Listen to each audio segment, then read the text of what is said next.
Neste momento tão especial de adoração a Deus, em que João Ribe Palharim pregará com unção e autoridade a mensagem transformadora do Evangelho, os pregadores do telhado convidam você a abrir seu coração e permitir que o Espírito Santo fale aos seus ouvidos a palavra que transformará a sua vida. Mensagem de hoje: eles já cavalgam sobre a terra. A nossa geração está passando por um período de sofrimentos e tragédias como nunca se viu antes na história da humanidade. As pessoas em todas as partes, no mundo todo, estão acuadas, oprimidas, tristes, com lágrimas nos olhos e muito medo no coração. E uma grande parte olha para o céu e pergunta: Deus não está vendo tudo isso? Por que Deus está permitindo que todas essas coisas aconteçam? Nunca se viu tanto desamor, ódio, contenda, indiferença, egoísmo, brutalidades, ofensas. Nunca se viu na história da humanidade as pessoas tão voltadas para si mesmas, ao mesmo tempo em que olham ao redor e só contemplam sofrimentos. Inversão de valores familiares, culturais. Vícios em todas as camadas da população e vícios pesados, o tráfico, os assassinatos, os suicídios. O que está acontecendo? Parece que a humanidade enlouqueceu. E quando a gente começa a examinar a natureza, o que é que a gente vê? O caos total. Em partes, muita seca. Em outras partes, inundações sem precedentes. Queimadas, destruições, poluições, contaminações, desastres naturais e desastres provocados pela ambição humana, pelo próprio ser humano. Terremotos, maremotos, tsunamis. A natureza gemendo, sofrendo. Todos estão preocupados com as mudanças climáticas. Mas eu ouço isso há mais de 30 anos e a situação só faz piorar. A natureza chora, se contorce. Ela também, com todas as suas criaturas, do ar, da terra, dos rios e dos mares, sofrem tanto quanto a raça humana. E entre as nações, o que nós assistimos? Fronteiras invadidas, êxodos de populações inteiras, o número de refugiados e de pessoas que tentam escapar das tragédias em seus países, indo para outro continente ou para outra nação, só aumenta, enquanto o mundo todo, as nações, fazem guerras, ameaças de guerras, desenvolvem armas cada vez mais capazes de aniquilar a humanidade, como se já não tivessem tantas armas letais. Uma corrida armamentista, financiamento de terrorismo, guerras tecnológicas, guerras bacteriológicas, enfim. A humanidade realmente não tem um lugar seguro para viver. E de novo, pessoas de todas as raças olham para o alto e perguntam: onde está Deus? Por que Deus não interfere? Precisamos de ajuda. Estamos perdidos. E aí, para complicar mais ainda o sofrimento da nossa geração no mundo todo, surge essa peste, o coronavírus, que já atingiu todos os povos da terra, inclusive os mais distantes e afastados. E a situação fugiu do controle. Muita gente morrendo, milhões de famílias enlutadas em toda a terra. Esse coronavírus começou matando os mais velhos, os pais, os avós, mas agora está matando os filhos, os netos, as crianças e até bebezinhos. E as pessoas olham para o céu e dizem: por que Deus não faz nada? O que está acontecendo? O que tudo isso significa?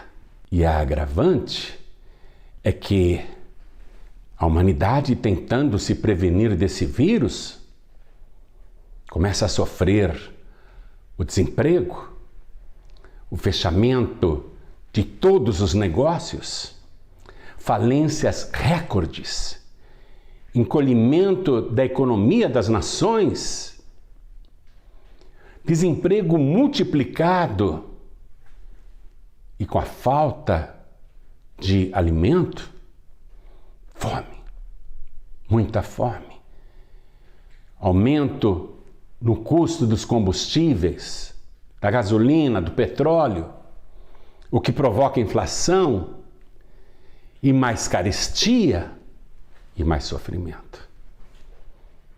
Quando a gente anda pelos centros das cidades, e eu não estou falando apenas das grandes cidades, em todas as cidades, pessoas morando a céu aberto ou debaixo de viadutos, com famílias, com crianças.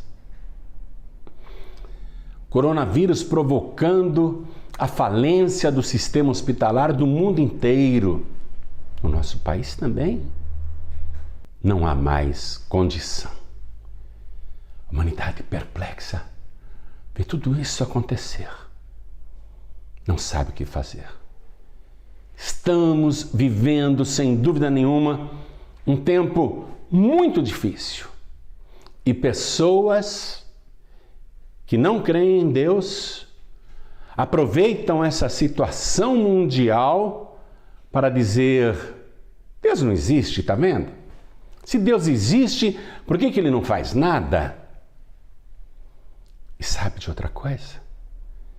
As igrejas na Europa, na América, nas nações desenvolvidas, lá no primeiro mundo, há tempos se transformaram em bares, discotecas, danceterias.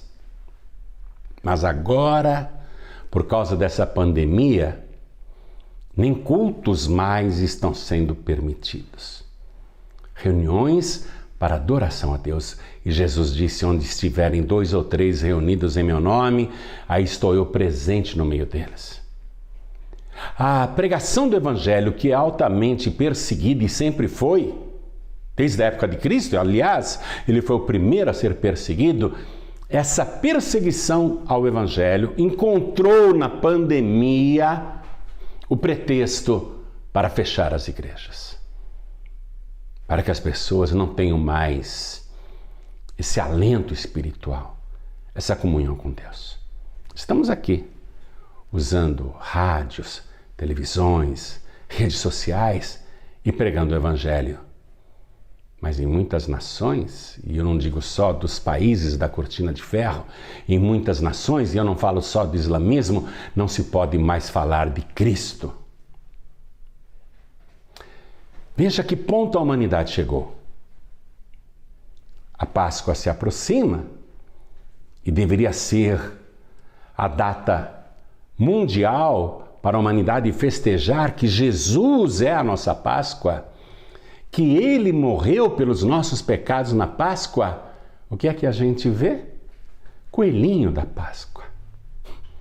Crianças não esperam mais Jesus, esperam o coelhinho da Páscoa. Pegadinhas no chão feitas com farinha e os pais ensinando, olha, o coelhinho da Páscoa passou aqui, tá vendo? Segue as pegadinhas que lá o coelhinho da Páscoa deixou um presente para você, aí tá lá o ovo de chocolate. Não se fala de Jesus na Páscoa, com raríssimas exceções. E no Natal, então? Que deveria ser a celebração mais alegre da humanidade, como aqueles anjos que fizeram um coral para celebrar o nascimento de Jesus. O que se diz no Natal? O velhinho das barbas brancas, e não sou eu não, estou falando do Papai Noel. Lá, ao invés do corpo de Jesus tinto de vermelho pelos nossos sacrifícios, o Papai Noel vestido de vermelho. A humanidade semeou tudo isso. O comércio da fé. E vamos falar francamente a respeito da fé, das igrejas. Elas mudaram a pregação. Todas mudaram a pregação. E quando pregam, é somente para o bem-estar nessa vida. Sucesso nesta vida. Garantias de bênçãos só para esta vida. Teve um evento em São Paulo que sempre acontecia na época do Carnaval, chamado Abala São Paulo. E durante uma semana, num grande galpão, um lugar enorme mesmo, tipo AMB, gigantesco, sabe? Localizado na Barra Funda. Durante a semana do Carnaval, sempre vinha um pregador por dia.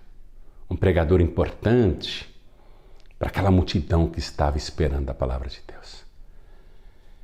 E teve um Abala São Paulo que eu fui convidado para pregar no 5º dia. E quando eu preguei no 5º dia e fiz o apelo, quem quer receber Jesus como único, suficiente, exclusivo e eterno Salvador, veio uma multidão incontável para frente.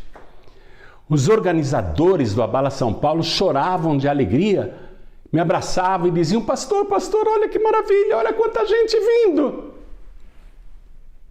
E eu perguntei, ontem, quando fulano de tal pregou aqui, não veio essa multidão? Não, pastor, ele não fez o apelo.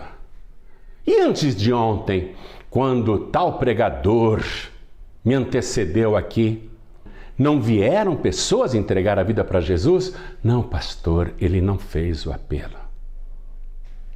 E o que eles fizeram antes de mim? Eles pregavam e no final ofereciam seus livros, suas mensagens gravadas e o povo comprava. As igrejas evangélicas há muito tempo mudaram as pregações. Eu recebo o tempo todo no meu celular e eu confesso para você que estou enojado. Pregadores que deveriam estar defendendo Jesus defendem apenas governantes ou atacam outros governantes.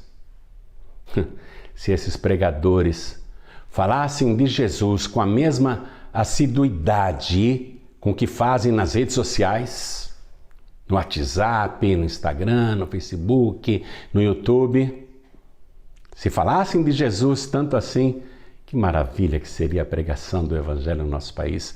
Mas os pregadores estão envolvidos com a política, estão envolvidos com este mundo. Badalam, badalam, badalam. Não mais o sino do Evangelho, mas da adulação mesmo. Esperam também só nessa vida. A apostasia da fé. Eu não estou dizendo aqui que eu sou o único pregador do Evangelho, mas o que eu assisto diariamente é justamente o que Jesus previu. Ele falou: por se multiplicar a iniquidade, o amor de muitos esfriará. A iniquidade se multiplicou de uma tal maneira que leis são projetadas para proteger bandidos e condenar o povo a um sofrimento sem fim. A humanidade está gemendo. Leis estão consagrando o errado como certo e o certo como errado. Querem proibir os pregadores de dizer isso está errado, porque para supremas cortes do mundo todo, atenção, do mundo todo, a jurisprudência que se firmou é que não há nada proibido nem errado, a não ser o crime. Mas os crimes estão sendo cometidos e os assassinos soltos, os corruptos soltos, os ladrões soltos. A corrupção se alastrou, a propina, o suborno. As pessoas dizem, tá vendo? Deus não existe. Porque se Deus existisse, Ele não permitiria todas essas tragédias ao mesmo tempo. Mas deixe eu te falar uma coisa. Justamente todos esses sinais que eu descrevi para você até agora, e eu não vou falar mais, porque a gente vai ficando revoltado e pessimista. Justamente todos esses sinais que citei resumidamente são a prova de que Deus realmente existe e sabe de todas as coisas. Jesus, quando estava aqui na terra, ele começou a profetizar sobre um tempo que chegaria e que seria um sinal de uma grande mudança. Quero que você leia aí depois na sua casa. Se você nunca leu, leia. E quem já leu, releia. Evangelho de Mateus, capítulos 24 e 25. Ali Jesus descreve um tempo. E quando você ler, você vai ficar estarrecido, estarrecida, dizendo: parece que eu estou lendo o jornal de hoje. Tudo que eu estou lendo aqui e que Jesus disse há 2000 anos atrás é o retrato do tempo atual. Então, se ele já sabia que tudo isso ia acontecer, por que ele não impediu, se ele é Deus? Por que Deus não interferiu, então, se já sabia que tudo isso iria acontecer e com muita antecedência Deus já sabia, Jesus já sabia? Por que ele não interferiu? E nem vai interferir agora?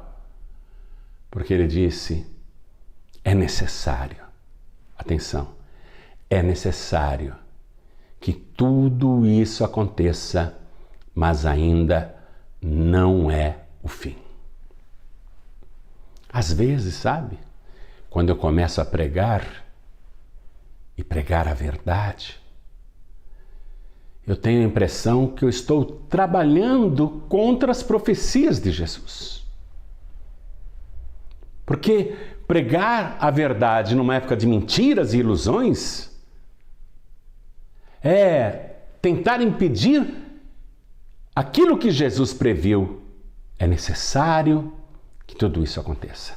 O que me consola é que Jesus disse, e este evangelho do reino será pregado em todo o mundo, em testemunho a todas as gentes, e então virá o fim. O que me consola e me anima a continuar pregando e falando aqui com você, mesmo com todas as limitações e dificuldades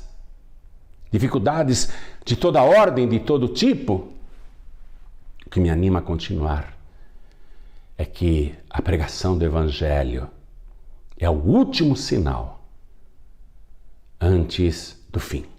Não estamos falando, não, de fim de mundo, explosão, a terra sendo consumida como se fosse uma bola de fogo, ou um meteoro gigante caindo na terra e destruindo tudo. Não estamos falando deste fim, o fim do mundo. Jesus previu o fim desta era da graça. Porque brevemente, ele disse, algo vai acontecer. Falando claramente com você, Jesus disse assim: quando todas estas coisas começarem a acontecer, levantai as vossas cabeças e olhai para o céu, porque está próxima a vossa redenção. Tudo o que está acontecendo hoje na terra é para avisar os que creem, avisar os que ouvem a palavra, que a redenção dos salvos está próxima. Sabe esse cenário que eu falei para você desde o início da mensagem?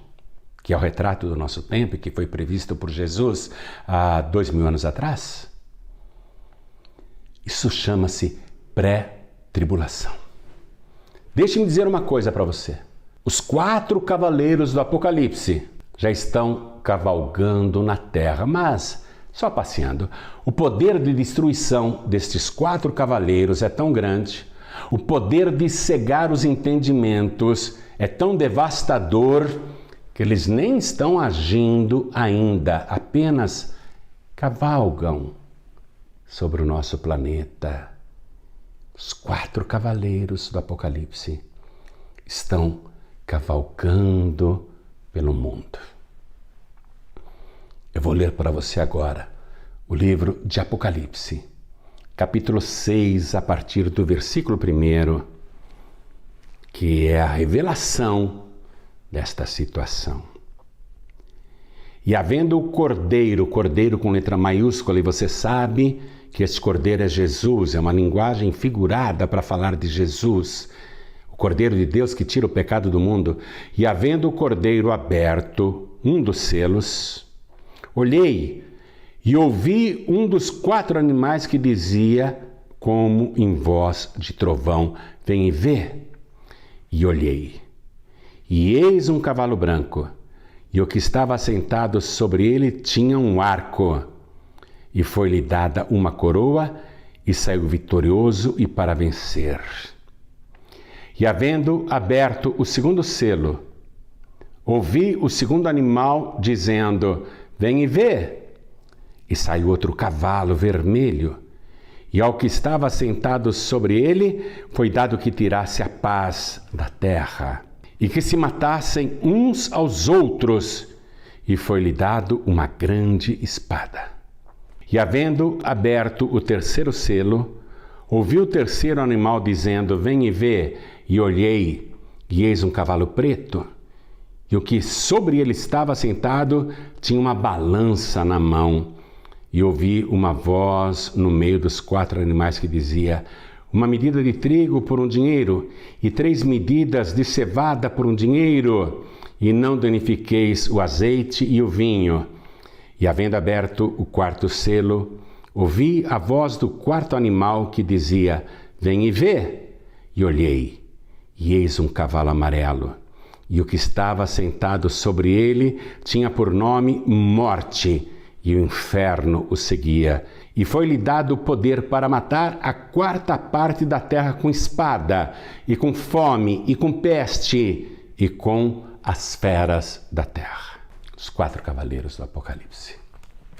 Todos os estudiosos da palavra concordam que este que está num cavalo branco, tem um arco, uma coroa e saiu vitorioso e para vencer, apesar de parecer Jesus, não é o Cristo, e sim o Anticristo.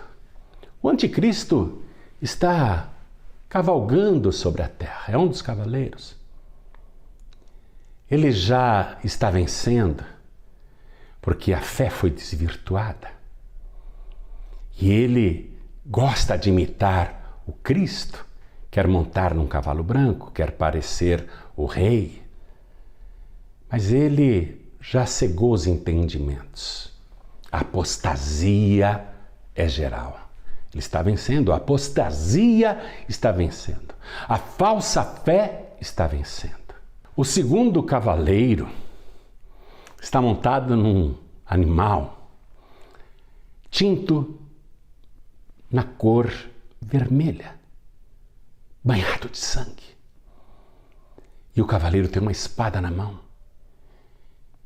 E lhe foi dado poder para que influenciasse as pessoas, para que se matassem umas às outras. Você já viu tanto feminicídio? Tanto homicídio, patricídio? Hein? Você já viu tanto infanticídio? Tantas mortes como agora? Pessoas estão se matando por nada, as pessoas estão se matando como moscas, as pessoas estão morrendo à toa. Estão se matando uns aos outros. E olha, o cavaleiro que está montado sobre esse cavalo vermelho ainda não está agindo, só está passeando na terra, porque esta é a pré-tribulação. Em seguida veio o cavaleiro montado sobre um cavalo das trevas, uma balança na mão, enquanto uma voz falava sobre o alto custo dos alimentos, a carestia, os alimentos sendo pesados a preço de ouro, caríssimos, trigo e cevada caríssimos, alimentos que eram tão baratos e populares. O terceiro cavaleiro está aí provocando inflações, desempregos, falências, fechamentos de empresas, falta de investimentos, mas ele só está passeando pelas nações da terra. E o quarto cavaleiro montado sobre o cavalo amarelo, a morte, seguida pelo inferno. A população mundial está chegando a 8 bilhões de pessoas. Quando ele começar a agir, quando este cavaleiro chamado morte, seguido pelo inferno, começar a agir, por enquanto ele só está passeando, viu? Está vendo quantas mortes no mundo? Mas por enquanto isso é só um passeiozinho dela na face da terra. A profecia está dizendo que 1/4 da população mundial, cerca de 2 bilhões de vidas, seres humanos, morrerão. É muita gente, haja caixão. Nem toda a madeira das florestas do mundo, inclusive da Amazônia, dará para fazer tantos esquifes. Enfim, os 4 cavaleiros já estão passeando na terra. Tempos difíceis, tempos trabalhosos. 2 coisas estão para acontecer na terra, tanto para os salvos como para os ímpios. Vamos ver o que você espera acontecer com você. 2 coisas. Você vai estar numa delas com toda a certeza, porque a palavra não mente. Tudo que esta palavra diz se cumpre fielmente. Primeira coisa para os salvos: a volta em oculto do Senhor Jesus, que das nuvens dará ordem aos seus anjos espalhados nos 4 cantos da terra para que toquem as trombetas. Os ouvidos dos ímpios não ouvirão, mas dos salvos, sim. E antes que alguém diga glória a Deus, os salvos serão transformados no abrir e piscar de olhos e serão arrebatados ao encontro do Senhor Jesus nos ares. E aqui na terra, os ímpios em aflição irão receber o anticristo, que vai se apresentar para solucionar todos os problemas. E muitos pensarão que ele é o Cristo, mas o verdadeiro Cristo estará em oculto, recolhendo os salvos, tirando do tempo de aflição que há de vir sobre todos os moradores da terra. Esse tempo de aflição foi previsto também pelo profeta Daniel, no capítulo 9, versículo 27, e pelo próprio Senhor Jesus, que disse: um tempo de aflição como nunca houve e jamais haverá. Vai durar uma semana de anos. Na metade desta semana de anos, ou seja, nos 3 primeiros anos e meio, o anticristo estará sendo adorado juntamente com a besta e o falso profeta. As pessoas acreditarão que finalmente os problemas mundiais foram resolvidos, porque ninguém aguentava mais. Porém, na metade desta semana de anos, o anticristo vai arrancar a sua máscara e vai se revelar. Israel, que havia recebido o anticristo como se fosse o Messias, sofrerá uma perseguição como nunca sofreu antes. E todas as nações da terra serão juntadas para destruir Israel, a semente de Abraão.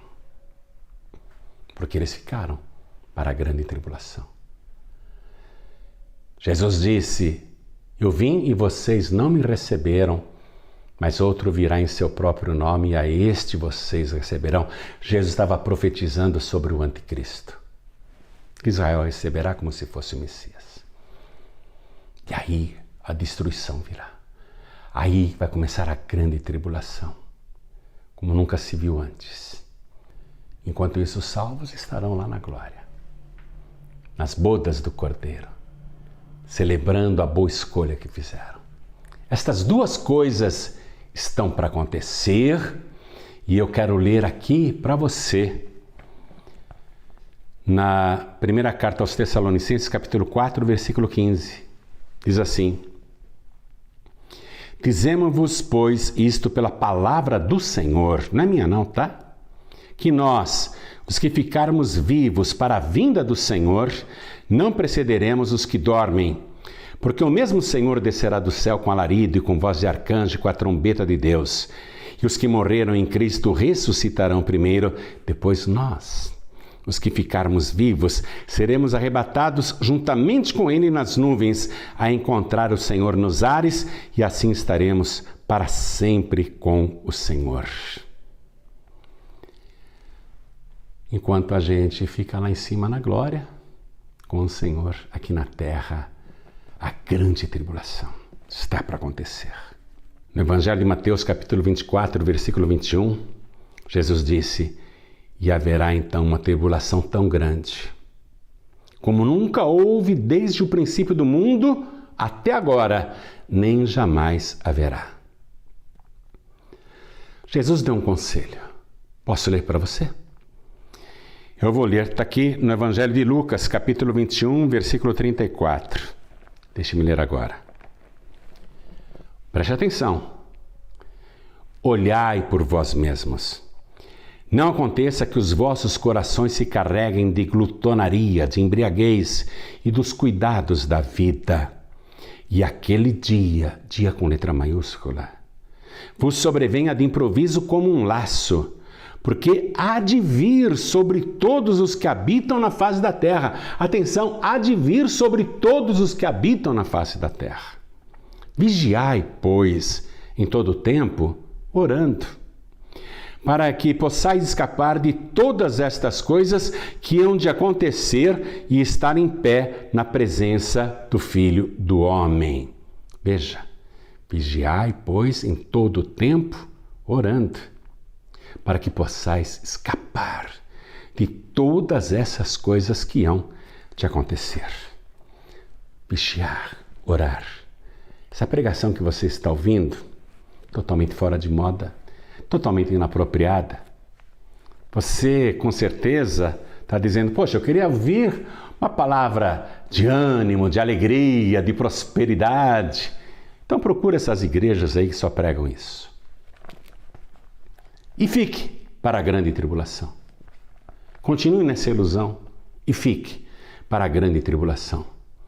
Você pode não gostar dessa palavra, mas não fui eu que disse. Quem profetizou, quem pregou foi Jesus. Se você quer escapar de todo este mal que está para vir, está na hora de olhar para o alto. Porque está próxima a redenção dos salvos. Você quer ser salvo? Você quer ser salva? Só tem um jeito, viu? Só tem um jeito. é receber Jesus como o único, suficiente, exclusivo e eterno Salvador. Renunciar às obras das trevas, renunciar aos outros mediadores e medianeiras que as religiões te oferecem o tempo todo. Renunciar à apostasia, à falsa religião e crer no Evangelho do Reino de Deus. Este Evangelho aqui, que Jesus mandou os pregadores anunciarem a todo mundo, e é o que eu estou fazendo agora para você. Quer escapar de todo este mal que está cada vez mais próximo? Já dá para ouvir o afinamento das trombetas. Os salvos já conseguem ouvir os ensaios da trombeta. A qualquer momento, ela irá tocar. E não haverá tempo de tardio arrependimento. Não pense que de última hora você escapará. Agora eu resolvo entregar a vida para Jesus. Não vai dar. Quando a trombeta tocar, já era. Quer receber Jesus agora? Enquanto há tempo.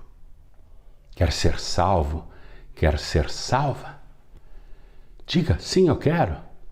Bom, para isso, como eu disse, você tem que receber Jesus como único, suficiente, exclusivo e eterno Salvador. Evangelho de João, capítulo 1, versículo 12, diz assim, eu vou ler para você. Mas a todos quantos o receberam, isto é, que receberam Jesus, deu-lhes o poder de serem feitos filhos de Deus, aos que creem no seu nome, os quais não nasceram do sangue, nem da vontade da carne, nem da vontade do varão, mas de Deus. Deus quer te salvar. Quer entregar a vida para Jesus agora? Quer recebê-lo agora? Diga sim, eu quero. Tem que falar. Porque a palavra diz assim, se com a tua boca, confessares a Jesus como Senhor, e no teu coração,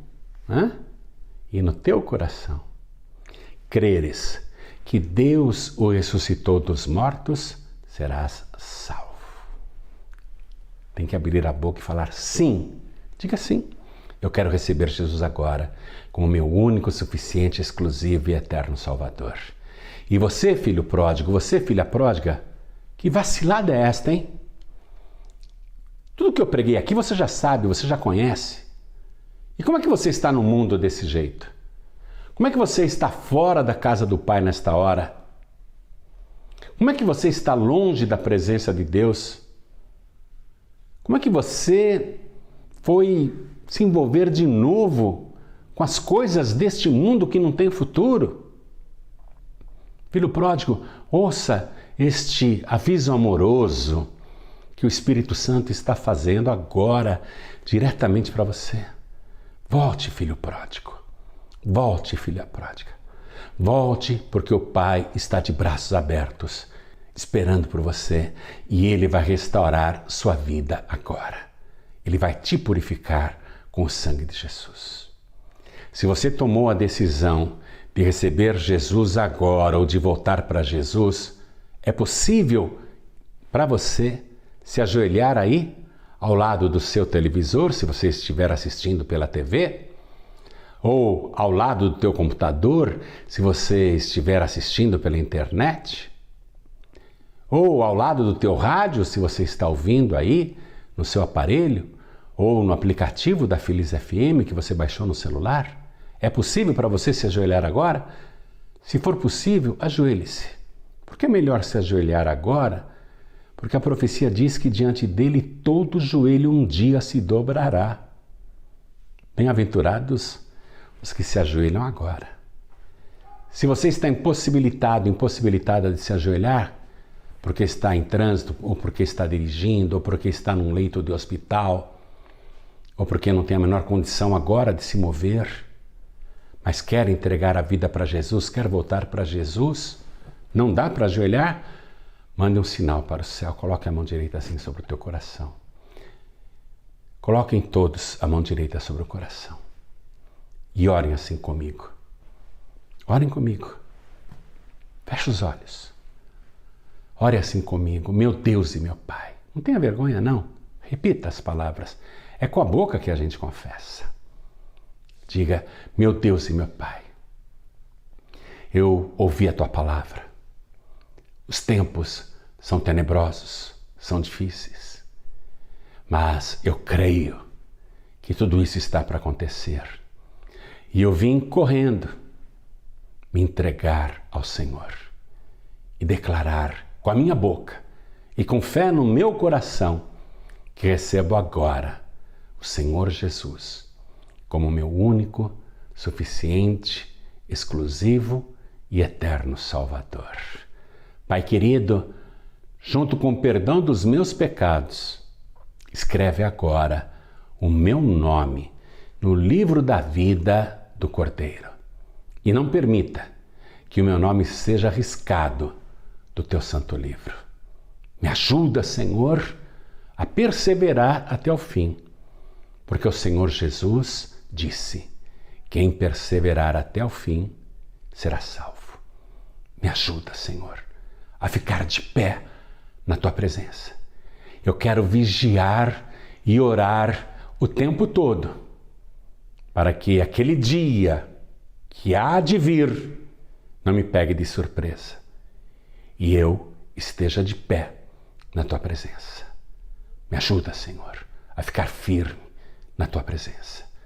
Mesmo nestes tempos difíceis, me ajuda e me dá o teu Espírito Santo para me fortalecer, para me dar forças e resiliência, persistência para nunca desistir. Cura as minhas enfermidades. Tira de mim tudo que não te agrada. E use o meu corpo, diga isso para Deus, use o meu corpo como templo vivo do teu Espírito Santo. É o que eu te peço e já te agradeço. No nome santo do teu Filho Jesus, assim seja feito. Amém. Amém? Continua assim, com a mão direita sobre o teu coração, que eu vou fazer uma oração ao Pai agora. Pai querido e Deus amado, Deus bendito, Deus todo-poderoso, aquele dia está cada vez mais perto. Sabemos que o Senhor está às portas e te agradecemos por cada vida que agora tomou a decisão de receber o Senhor Jesus como único, suficiente, exclusivo e eterno Salvador. Pai bendito, guarda esta pessoa. Não permita que ela se perca e que nem fique para trás. Inclui esta pessoa no arrebatamento que está para acontecer. E peço também mais uma coisa, meu Pai. Salva a família dela. Salve toda a sua casa, toda a sua parentela. Os que ainda não se renderam a Ti, sejam convencidos pela pregação da palavra que o Senhor é o único Salvador e está voltando. Salva a família desta pessoa. Salva o maior número possível de pessoas. E não permita que este filho pródigo volte atrás, nem recaia. Por favor, não permita, meu Deus, que esta pessoa seja enganada, mas ajuda com teu Espírito Santo para que ela fique firme na tua presença e todos nós vigiando e orando o tempo todo, aguardando aquele dia que há de vir sobre a terra e pegará de surpresa toda a humanidade, menos aqueles que esperam em Ti. Ajuda-nos a perseverar até o fim. É o que nós te pedimos e já te agradecemos. No nome santo do teu Filho Jesus, assim seja feito. Amém. Amém. Glória a Deus.